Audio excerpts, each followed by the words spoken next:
ఇరుసుమండ గ్రామంలో మంటలను అదుపు చేసేందుకు ఇటు వైఎన్జీసీ అటు రాష్ట్ర ప్రభుత్వం తీవ్ర ప్రయత్నాలు అయితే చేస్తున్నాయి. దానికి సంబంధించి చుట్టుపక్కల ప్రజలకు సహాయ చర్యలు ఏ విధంగా అందుతున్నాయి అనే అంశం మనతో పాటు మాట్లాడేందుకు రాజోల ఎమ్మెల్యే దేవర ప్రసాద్ ఉన్నారు. అడిగి తెలుసుకునే ప్రయత్నం చేద్దాం. చెప్పండి, అంటే ప్రస్తుతానికి ఎటువంటి పరిస్థితులు ఉన్నాయి, మంటలు కంట్రోల్ చేయడానికి ఏ విధమైన ప్రయత్నాలు జరుగుతున్నాయి, ఎలా జరుగుతున్నాయి?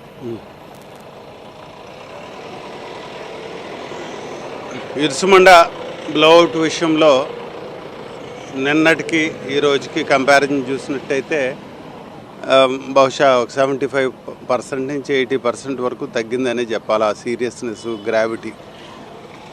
నిన్న చూసినట్టయితే సుమారు ఒక 30 మీటర్ల వరకు మంటలు ఎగిసిపడ్డ పరిస్థితి, విపరీతమైన వేడి, శబ్దం. ఇలాంటి పరిస్థితి నుంచి ఈ రోజున చూసినట్టయితే చాలా మటుకు కంట్రోల్లో ఉన్నట్టుంది. కంటిన్యూస్గా వాటర్ స్ప్రే చేస్తూ ఉన్నారు. వాటర్ అవైలబిలిటీ కూడా ఉంది ఇక్కడ కెనాల్ సిస్టమ్ నుంచి అంతా కూడా. కాబట్టి ఆల్మోస్ట్ కంట్రోల్ అయినా చెప్పుకోవాలా. ఇది అబాండెండ్ వెల్. దీన్ని రీఓపెన్ చేశారు ఈ డీప్ ఇండస్ట్రీస్ లిమిటెడ్ అనేవాళ్ళు. అయితే దీంట్లో ఎంత గ్యాస్ ఉంది, ఎంత ఆయిల్ ఉండదు అన్నది సరైన ఎస్టిమేట్లు నాకు కనిపించలా. నేను కూడా ఎంక్వైరీ చేసి అడుగుతూ ఉన్నాను. అదో 20-30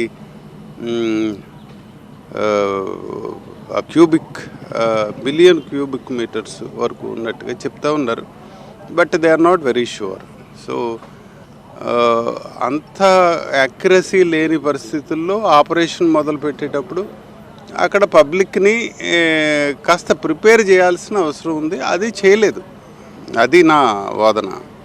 నిన్న నుంచి నేను అదే మాట్లాడుతూ ఉన్నాను. మా పబ్లిక్కి చెప్పుంటే మేము అంతా ప్రిపేర్ చేసుకుని ఉండేవాళ్ళం. ఒక ప్లాన్ ఆఫ్ యాక్షన్ కానీ, ఇదిగో ఇలా చేయబోతున్నాం, మీ గ్రామంలో ఇది చేస్తున్నాం, ఈ మాట ఎవరికి, ప్రజాప్రతినిధులకు కానీ అధికారులకు కానీ ఎవరికి చెప్పకపోవటం అనేది కాస్త బాధాకరమైన విషయం. ఓఎన్జీసీ తరఫున, లేకపోతే ఓఎన్జీసీ ఏమంటారంటే మేము చూడట్లేదు, ఇప్పుడు డీప్ ఇండస్ట్రీస్ లిమిటెడ్ చూస్తున్నారు అంటారు వీళ్ళు. అలా అని చెప్పి వాళ్ళు రెస్పాన్సిబిలిటీ నుంచి తప్పుకోవటం అనేది ఖచ్చితంగా కరెక్ట్ కాదు. ఓఎన్జీసీ వారు సమాధానం చెప్పాల్సిన అవసరం ఉంది. ఆ డీప్ ఇండస్ట్రీస్ అన్ని వాళ్ళు కూడా చెప్పాలి ఏం చేశారనేది, ఎందుకు ఇలా చేశారు. ఆపరేషన్ చేసిన దాంట్లో యాక్యురసీ ఉందా, అది ఫెయిల్ అవటం బట్టే కదా ఇప్పుడు ఇక్కడ ఎలా జరిగింది. సో ఒకటి యాక్యురసీ లేకపోవటం, ఒక చోట డ్రిల్ చేయాల్సింది ఇంకో చోట డ్రిల్ చేశారా, ఇంకొక చోట బ్లాస్ట్ చేశారా, ఏం చేశారు అనేది ఒక క్లారిటీ ఇవ్వాలా ఇక్కడ. తర్వాత ఎందుకు మీరు ఇంటిమేషన్స్ ఇవ్వలేదు, ఇన్ఫర్మేషన్స్ ఇవ్వట్లేదు.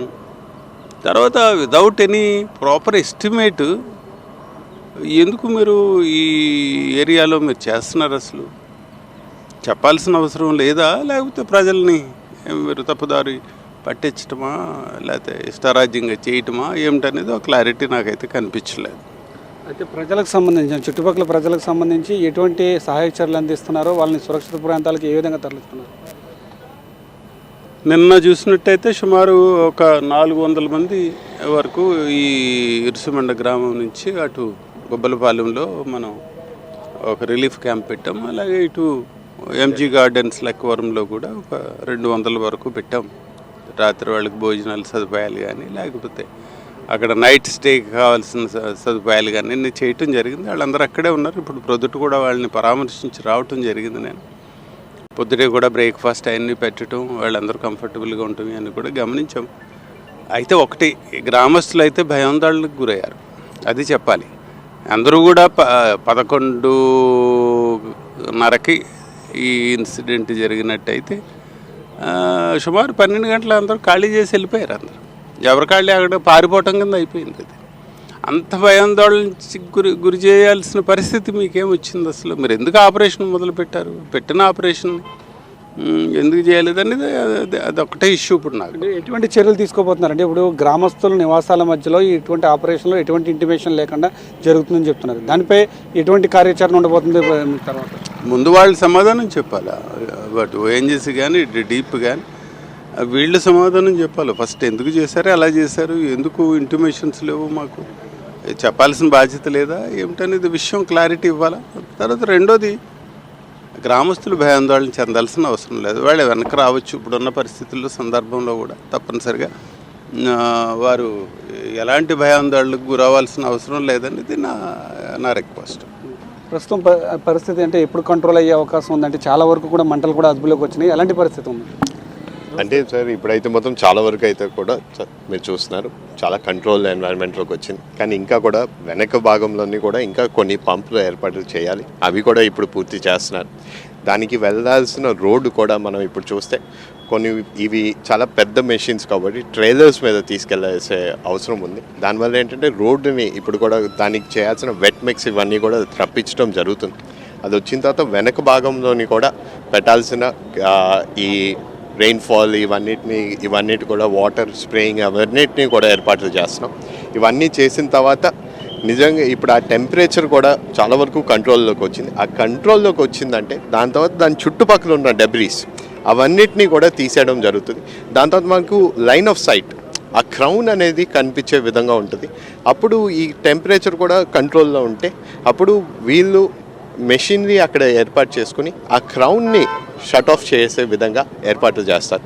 సో మేము కూడా ఏంటంటే ఇప్పుడు చాలా వరకు తగ్గుతుంది. ఇంకా మధ్యాహ్నం పూట ఇంకా ఎక్కువ తగ్గితే ఖచ్చితంగా దీన్ని కంట్రోల్ అంటే ఇంత పెద్ద ఆపరేషన్ జరుగుతున్నప్పుడు అంటే జన నివాసాలకు ఇంటిమేషన్ ఇవ్వాలి, జాగ్రత్తలు తీసుకోవాలి. ఎందువల్ల ఈ మైనస్ అన్నిటినీ కూడా సార్ ఎమ్మెల్యే గారి దృష్టికి కూడా వచ్చాయి. చాలా వరకు గ్రామస్తులు కూడా వాళ్ళు తెలియపరిచారు. మాకు ఎటువంటి సంబంధం దీని ఇన్ఫర్మేషన్ కూడా మా దృష్టికి తీసుకురాలే. ఇవన్నిటిని కూడా మేము నోట్ చేసుకున్నాం. మాకు ఒకటే ఆలోచన ఏంటంటే ఫస్ట్ మనం ఇవాక్యుయేషన్ చేసాం. దాని తర్వాత ఫస్ట్ ఏంటంటే దీన్ని కంట్రోల్లోకి తీసుకురాలి. దీన్ని కంట్రోల్లోకి తీసుకొచ్చిన తర్వాత దాని తర్వాత ఇన్వెస్టిగేషన్ అనేది ఏర్పాటు చేస్తాం. ఇన్వెస్టిగేషన్లోని ఖచ్చితంగా ఇవన్నీ ఇన్ఫర్మేషన్ ఎవరెవరి దగ్గర ఉన్నాయో అన్ని ఇన్ఫర్మేషన్ కూడా గ్యాదర్ చేసుకుని ఏమేమి జరిగిందో అదంతా కూడా ఒక SOP తయారు చేసుకుని దాన్ని బట్టి దాని రిపోర్ట్ వచ్చిన తర్వాత మనకి ఇది పరిస్థితి. దాదాపుగా మంటలైతే కంట్రోల్ అయినాయి. దానికైతే కంట్రోల్ చేసే ప్రయత్నాలు రెస్క్యూ ఆపరేషన్ అయితే మాత్రం కొనసాగుతుంది. అయితే దీనికి సంబంధించి ప్రజలు కూడా భయాందోళన చెందవలసిన అవసరం లేదు. కొంతవరకు మంటలు అదుపులోకి వచ్చిన నేపథ్యంలో ప్రతి ఒక్కరు కూడా ఇక్కడకు రావచ్చు అని చెప్పి అయితే ఎమ్మెల్యే చెప్తున్నారు. అదేవిధంగా అంటే ఈ రెస్క్యూ ఆపరేషన్ అయిపోయి పూర్తిగా కంట్రోల్ అయిన తర్వాత దీనికి సంబంధించి విచారణ అంతా కూడా ట్రాన్స్పరెంట్గా చేస్తాం. ఏ అంశాలు చోటు చేసుకున్నాయనే అంశంపై పూర్తి స్థాయిలో విచారణ కూడా జరిపిస్తామని చెప్పి అమలాపురం ఎంపీ గంటి హరీష్ మాధవ్ కూడా చెప్తున్నారు. ఇది ఇక్కడ పరిస్థితి. కెమెరా పర్సన్ చైతన్యతో సతీష్ 10 టీవీ ఇరుసుమండ గ్రామం నుండి.